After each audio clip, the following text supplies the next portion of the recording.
Hi, I'm Chef Gail Sokol and welcome to my kitchen. Today we're making a riff on the traditional Eton mess.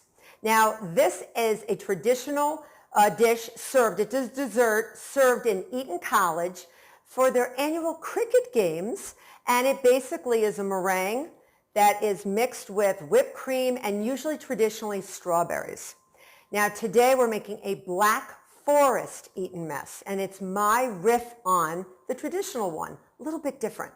So we're going to be making a chocolate meringue, and then we're going to be baking them in long logs, breaking them up, and serving them with a chocolate whipped cream, ganache, and a beautiful Boozy cherry sauce. Yum! So we have to get started on our meringues first. So the first thing I've done is preheated my oven to 350 degrees Fahrenheit. I have lined 2 sheet pans with parchment paper, and I have 4 room temperature egg whites in my electric mixing bowl, and we're going to get our meringue started first. And what we're going to be doing is beating this until it gets to about soft peaks, and then we're going to slowly add half a cup plus 3 tablespoons of granulated sugar, and you want to add it slowly. So I'm going to get that started.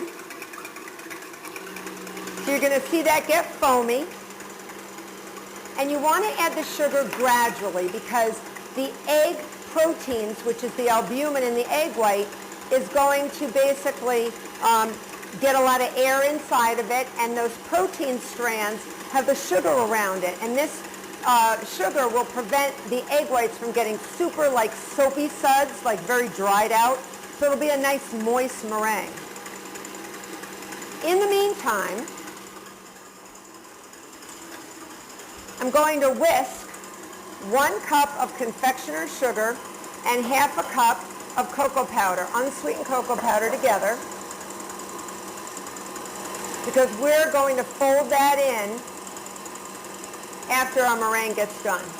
So I'm not ready for my sugar yet because you really want soft peaks, and I'll show you. But you want to get all the lumps and bumps out. And if your sugar's really bumpy or lumpy, or your cocoa powder is, put it through a sieve. This is such an exquisite dessert because it's easy, it's very simple, and there's so many different variations that you can do with it, and it's got the crunch and the creamy, and it's just yummy. All right, so we are ready. I'm going to show you. We're about ready for you see how we have some foaminess there. We're sort of not at soft peaks yet, but we're almost there, and I think we're going to slowly start adding our sugar. And traditionally, you really want to add sugar slowly, about a tablespoon at a time when you make a meringue. I'm just going to gradually add it. I have some bumps of sugar. I'm just going to squeeze them out there. Sometimes sugar clumps. It'll be broken up when it's in the meringue. And then eventually, you're going to go to high speed. And then once this reaches stiff peaks, where when you hold up the beater, the meringue holds up straight like mountaintops, that's a stiff peak. When it curls over, that's a soft peak. And then we're going to fold in our cocoa powder sugar mixture. But I don't fold it in, that's the key. I don't fold it in this mixing bowl. I've learned over the years of my baking how to actually get the creamiest and the best meringue. And the way I do it is, once I get the stiff peaks, I transfer to a large bowl. So once you have this at stiff peaks, because you're going to be piping this, and you're going to see how beautiful that is. See how lovely that is? I'll hold this up for you so you can see. Look at these gorgeous things, right? Right? And the sugar will prevent it from getting like soap suds. Remember, the sugar sort of softens it.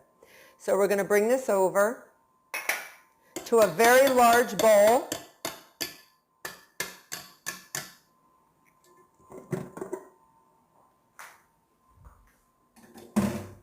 And I have my rubber spatula. Let me just put this down. So my rubber spatula, and I'm going to transfer this lusciousness into my big bowl. Doesn't that look beautiful? I have students that say, oh, it looks like whipped cream. And then they'll sort of take a little mouthful of it and say, ooh, that's not whipped cream. Super sweet, but it is a meringue and not whipped cream. So live and learn. So now we're going to take our whisked sugar and our cocoa, and we're going to gradually add it by folding it in. And you know what that is. With a rubber spatula, I'm going to do half at a time. You're going to go under and fold, go through, go under, and you're going to rotate your bowl as you do it. I'm left-handed. You can do it any hand you want, but you want to just sort of press this cocoa mixture in. And be careful you don't get too close, because the cocoa powder aerosolizes and you can actually choke. Can you imagine death by chocolate? They had a cake. Marcel Desaulniers made a cake called Death by Chocolate. And probably that's what happened. Somebody breathed in the cocoa powder and then died. What a great way to go, though, right? Death by chocolate. Now this is almost blended in. You don't want to overmix because we added air into this. We don't want to lose the air. I'm going to add the rest without choking. All right. And I'm just going to fold this in. Again, folding, not whisking, folding. And you want to get the majority of it in, and it will incorporate. And then you do not have to pipe it like I said before. I'm going to be piping mine through a pastry bag and a 1/2 inch plain tip. You could do this with a freezer bag that you just cut the tip off of and squeeze it out. Or you can actually use a star tip if you just wanted to make little stars. Or you could just take little spoonfuls. So I'm going to do it with the half inch wide plain tip. And this is absolutely a delicious meringue. It's crisp, doesn't take that long to bake. It's about 13 minutes. All right, I'm going to make sure I get all of this on the rubber spatula, coated and blended in. You will see a little decrease in volume. Don't worry, I just want to show you. Very, very common, very, very natural for this to happen. Meringue is a very natural thing that I love. And it depends on how many sticks you want to make. I call them sticks or like twigs. But depending on how many you make, will determine whether you need 1 sheet pan or 2. All right, so before I get started, I'm going to remove my parchment paper and just take a little bit. And you know this trick. Just take a little bit on a spoon and just go into the corners, just so it sticks. And if you are piping, it makes it that much easier to get the pastry bag not to pull up on the parchment paper. All right, so I'm going to do one right now and show you what I like to do. So here's my pastry bag with my tip in it. Again, I didn't even have to put a tip in. I could have just cut the bottom. And I'm just going to take this. You could also take this and pipe this into a big round, like concentric circles, and actually make like almost like a cake, like a layer cake, and then layer it with whipped cream. That would be a gigundo Eton mess. So wait till you see what we're going to do with this one.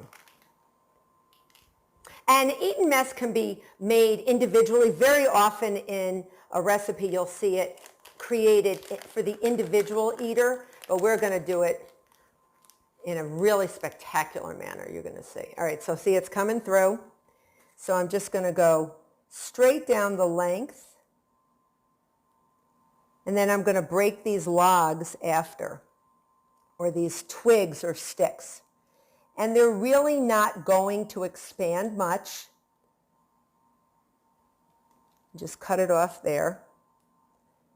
And you can see what a beautiful color it is because it's so chocolatey inside. Traditionally, you would not have the cocoa powder. So I'm going to continue doing this. We're going to be baking these afterwards for about 13 minutes or so. And if you feel that you need a few extra minutes, you want to make sure that if you grab one of the logs, it's sort of firm and it doesn't stick and get gooey. And that's how you know they're done. I'm going to continue. I'm so excited. Our meringue sticks have baked off, and this is what they look like. They took about 13 minutes, and then I let them cool completely, and that's where they solidify. And I took each one, and I sort of cut it into thirds. You can do whatever you want, but I sort of want to make a presentation, like really, like wow everybody. So I'm going to do it on a big plate. You can do this individually. So you could actually just break this into pieces and put them into wine glasses or parfait glasses, whatever you want to do. I'm just going to make this really like a wow statement. So when I come to the table, people will go, oh, Black Forest eaten mess. So I'm just going to put this on a really pretty plate, every which way. All right, just throw them down. This is sort of a, remember, it's for college kids, you know, it's sort of casual. And then I'm just going to get my mousse on here. So we have our chocolate. I made a beautiful, easy chocolate whipped cream. And I have a video on how to make that. It's super easy. I'm just going to put this around. Okay.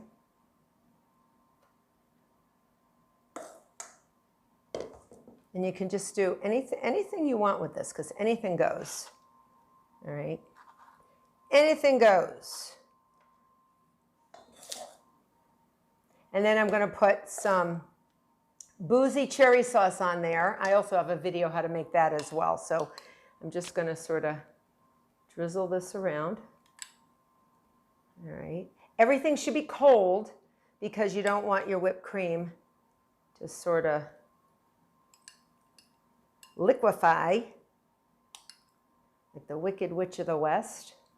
We're just going to put this down here. So you can see the Black Forest theme is coming together. All right. Really nice. Just plate that really nicely. And then I made some chocolate shards. I also have a video how to make those too if you want to make them nice and big like this. And just sort of break them all over. Oh my goodness. Oh my word, how beautiful this looks. It looks gorgeous. Of course, you can pile on more whipped cream if you'd like. And then you would just scoop this up. All right, and I have some fresh cherries as well that I was going to sort of nestle in here. Doesn't that look beautiful? It looks lovely. Lovely for a cricket game. Yum, yum. I bet they never had this in Eton College, right? And then if you really want to go crazy, put a little confectioner's sugar on top. Oh my gosh, look what it does. It just sort of puts a light on the whole thing. Oh, yeah, baby. Oh, yeah. There you have Black Forest eaten mess for a crowd. I hope you become a subscriber. I hope you make this mess. And I'll see you next time.